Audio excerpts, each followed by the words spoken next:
Welcome back, all my 40k fanatics out there. I'm DJ here at Tim's Nation, and today we got the Adeptus Mechanicus release. So this one took me a minute to look through and kind of digest everything, because it was kind of one of those, for me, this article, you had to read through it and then go back through it and read it a second time because of how some of the interactions are with different things in the that we're looking at moving forward. Now, seeing this is going to be Index Hammer for a while, where armies are simplified, this is still looking like AdMech is. AdMech is one of those big brain armies where you really have to dedicate some time into figuring out how everything interacts with each other and stuff like that. And from what it seems in this teaser, that is going to be the same. People who have played AdMech previously know that AdMech can be one of those armies, like I've said before. You can't really just pick it up, throw it on a table, play it. There's so many little intricate details, and through practice, it gets easier, but there's a lot of details with where warlord traits are and all the different abilities you can have. So right now, what we're looking at is what AdMech are going to look like in 10th edition. And this is just kind of a hot take from what I see. So I'm going to have to jump back and forth a little bit on some of this stuff because some of it is good, and then ability later looks great. And it's pretty interesting. So first thing that comes up on the page that we see is the Doctrina. The Doctrina have changed a little bit. Now they're not as they were before. You had like 4 that you could pick at any point in time. Right now we're only seeing 2. If there's more to come, maybe, but right now we're only seeing 2. And the Doctrina still have the plus and minus effect, if you will. It says that for the Protector, all of your ranged weapons become heavy. So if you pick the Protector imperative, now all of your weapons are heavy. So this would kind of be a disadvantage for some of your more mobile units, making it harder for them to shoot and just all around making the game a little more difficult. However, anytime any of those units are targeted by a ranged attack, you worsen the armor penetration characteristic by 1. So it's interesting they went this route with it and not what we see in the previous edition with the imperatives was it gave you +1 to your save. By doing this means that AP 0 doesn't give you any benefit, and it just means that your standard save is going to stay where it is. You get some cover buffs maybe in there, but for the most part, we're not looking at some of the smallest guys in the game, Rangers and Vanguard, getting up to 2-ups as easy as they were in the previous codex, which I know as an AdMech player, it's like, oh, so I don't get a 2-up save. Okay, yeah, but I mean, should we really have ever had a 2-up save on Skitarii Rangers and Vanguard, to be honest? The other one is the Conqueror imperative, which changes all your weapons over to Assault. Not necessarily as bad, but the buff isn't as strong as the reducing AP. Now, both of these bonuses only happen from within your deployment zone. So, if to get the bonus to your save or reduce the AP, the unit has to be within your deployment zone. Now, it doesn't say wholly within; it just says within. So, at first glance, it looks like you could be partially in there, just hang a couple guys back to be able to get that buff. The Conqueror imperative also deals with your opponent's deployment zone. So a unit that's partially in your opponent's deployment zone, by the way this looks, you'd get to increase your AP by 1. So this means that we are very, very threatening to our opponent's deployment zone and making it a way that they kind of want to get out of there. So behind enemy lines, if that's a secondary that we play off that is still in the game in any stretch of the imagination like that, could be very strong for AdMech, since a lot of our abilities are really trying to push our opponent out of their deployment zone early. And it's a good segue over into the Rad Bombardment. So the detachment rule for the Rad cohort. Now it says it's a Rad cohort, and it doesn't say if there's going to be any other cohorts. I'm assuming they are. I'm assuming this is where we kind of start seeing some of the different styles of ways that armies are going to be playing, like Ultramarines, Space Marines, etc. All these things. I feel like this is where this is starting. So this is the Rad cohort. So if you take the Rad cohort, and we don't see any negatives or disadvantages or anything yet, Some of it might be within the detachments with what units you can take, how many of different units you can take. We'll leave that up to you guys to speculate for right now. For now, what we actually know is that turn one, your opponent's units, during the first battle round, each of your enemy units within your opponent's deployment zone, your opponent must decide whether that unit will take cover or stand firm. If the unit takes cover, they're battle shocked. If that unit stands firm, roll 1d6 for that unit. On a 3-up, the unit suffers d3 mortal wounds. So, you go first. You can basically battle shock or do damage to your opponent's entire army because they're in the deployment zone, except for maybe some stray guys that got to move out and stuff like that. That is kind of insane. The fact that you go first and, oh, I'm just going to do some damage here or battle shock you, and now it's either you take damage or you're not allowed to use stratagems on this unit next turn. That's pretty rough. And then for the rest of the game, for the remainder of the turns, you roll a d6 still for all the units that are within your opponent's deployment zone, and on a 3-up, they just suffer 1 mortal wound. Significantly less, a little more manageable, especially because now your opponent has a chance to address this and get out of there. But literally, you're starting the game by going, okay, here we go. We play a game. Let's roll to see who goes first. Doesn't matter who goes first. It's the beginning at the start of the first battle round. So right before everything goes, it's, hey, that's a nice army over there. Would sure be a shame if someone did D3 mortal wounds to all of it right at the beginning of the game. Or, hey, you know what? How about those units just can't function at their full capabilities right at the beginning of the game? This is rough. This is rough. And we'll need to see how it plays out with a lot of the other stuff in the army as it goes on. But I mean, right off rip, just looking at that's so much value right there. I can't even I can't even start wrapping my head around how much that's going to do. So moving on, the first unit we see is the Skitarii Vanguard.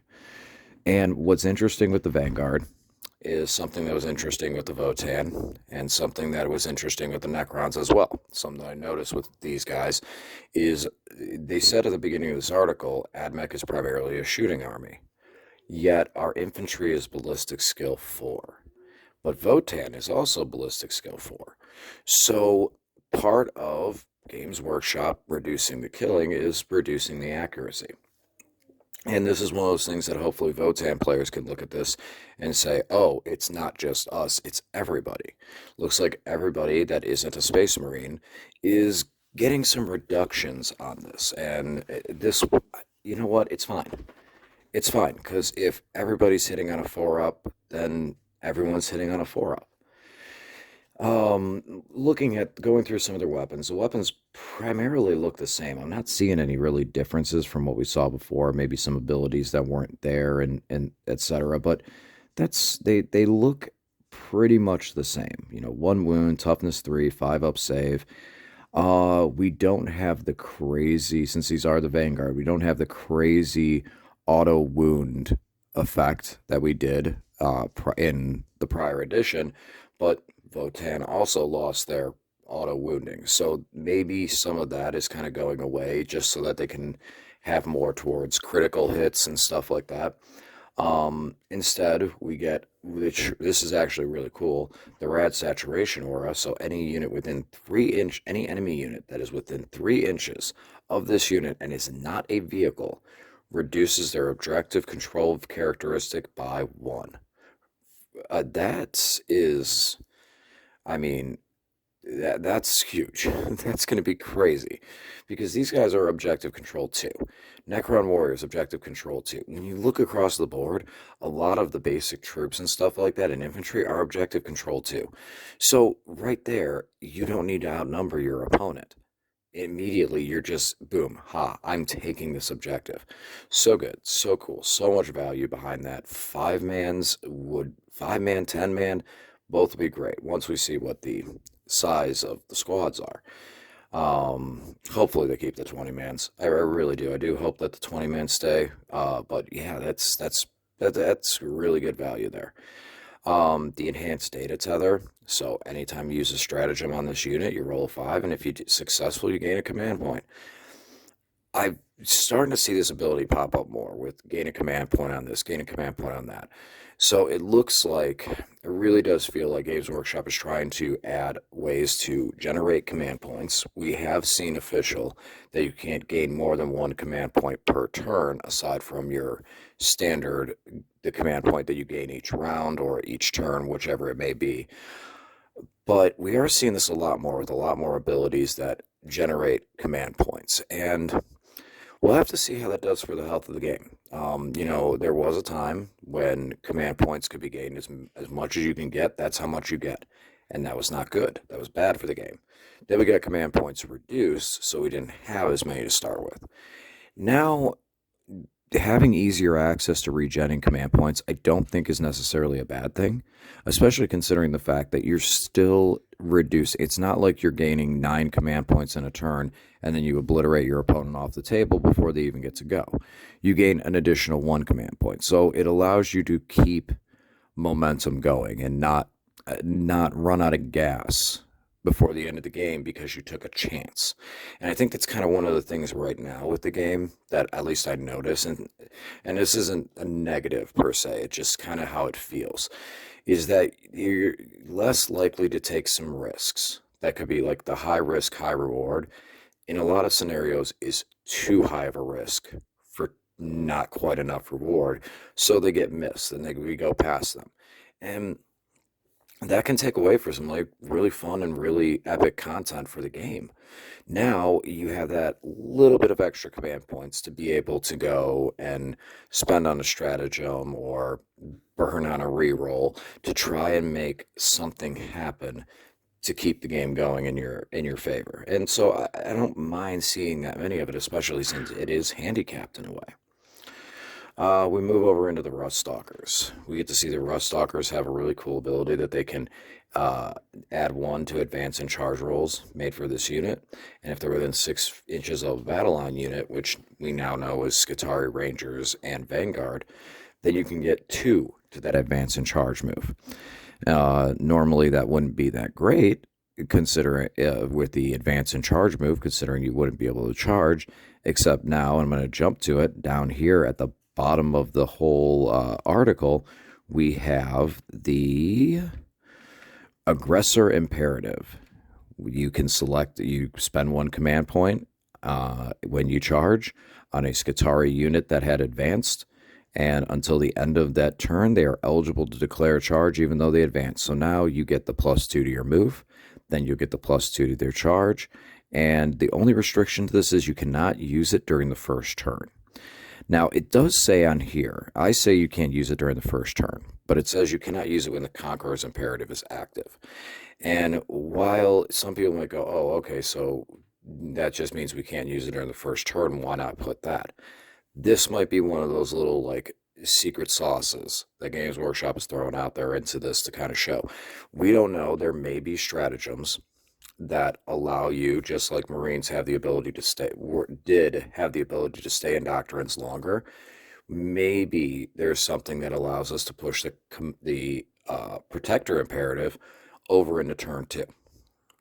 And then that would make it that this stratagem couldn't be used in turn 2.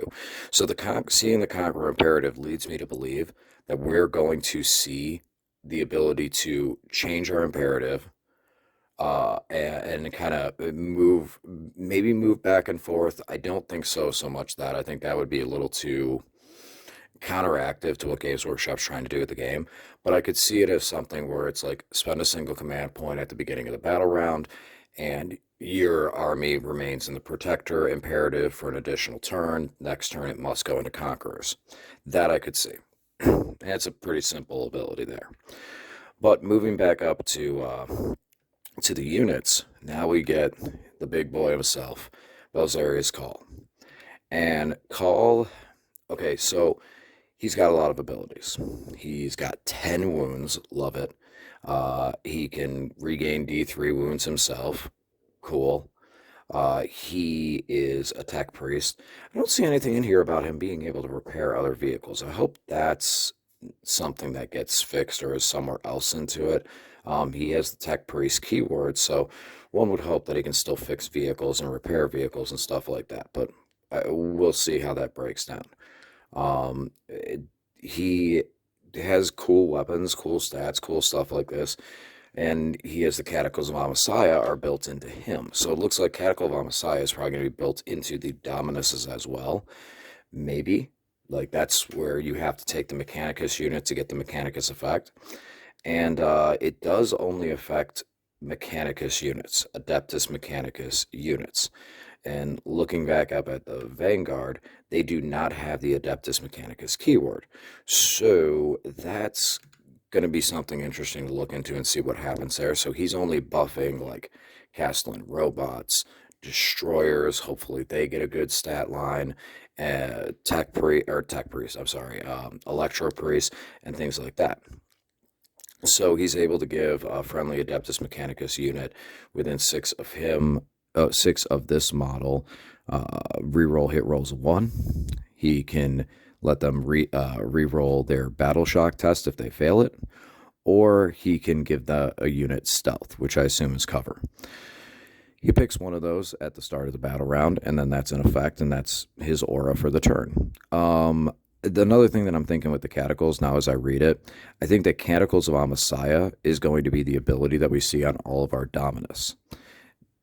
And then at the Dominus itself, on its data sheet, is going to have its own Cataclysms of Amasaya that will affect different things. So the Manipulus, the Dominus, and Belisarius may all have different ones to make each one of them viable. Because the one critical thing that I noticed here with this, the first thing that I noticed when I rolled through this, there is absolutely zero mention of Mars on this data sheet, which means Cawl can go anywhere.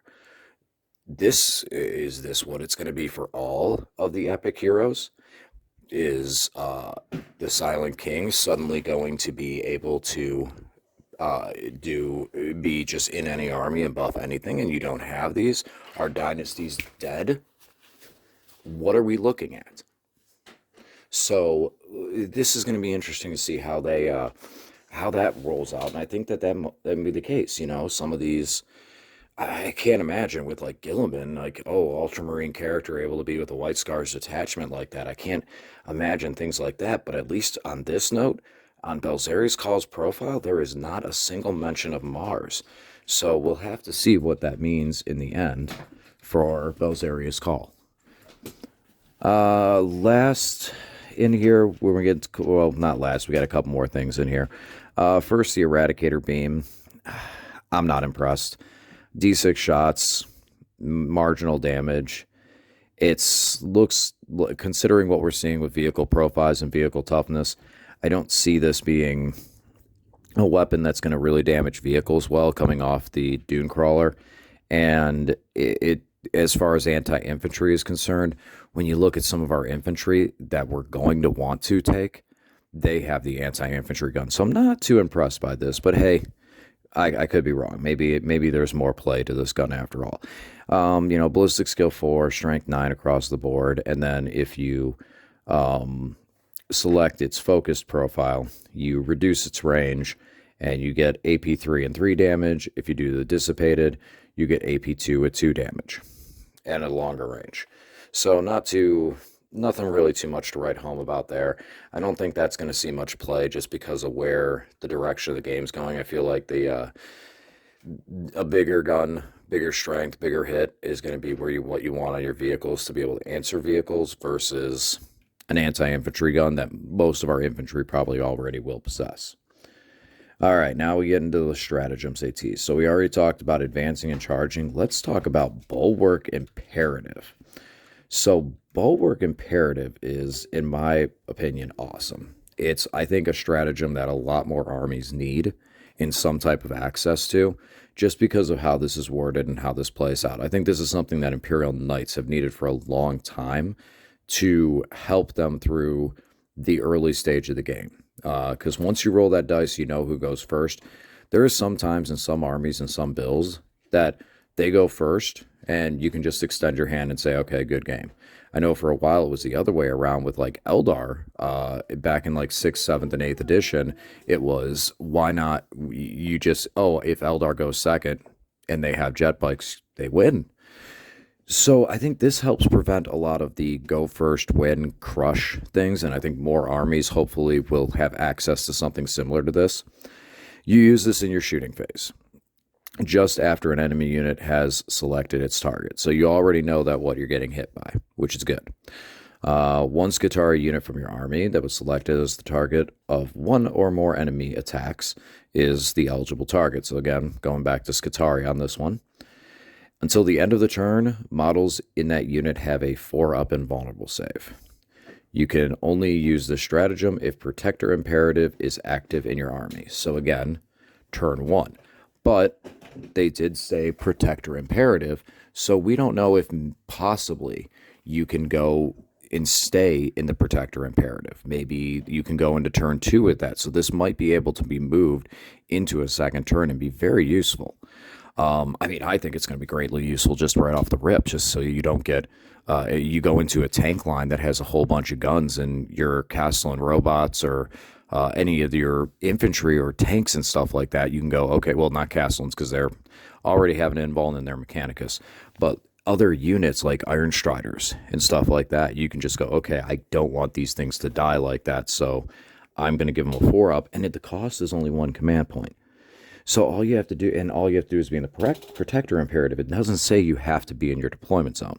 So if you go first and move out, you can still use this as long as you're still in the Protector Imperative. One thing that I really do like that I'm seeing from this that makes me smile right off the bat is, especially with the stratagem that says a Skitarii unit can advance and charge, as long as we're in the Conqueror protocol. Dragoons are Skitarii units. And anyone who knows me knows I love Dragoons. So we're looking at a possibility here of advance and charge on Dragoons. Oh, I'm excited for that.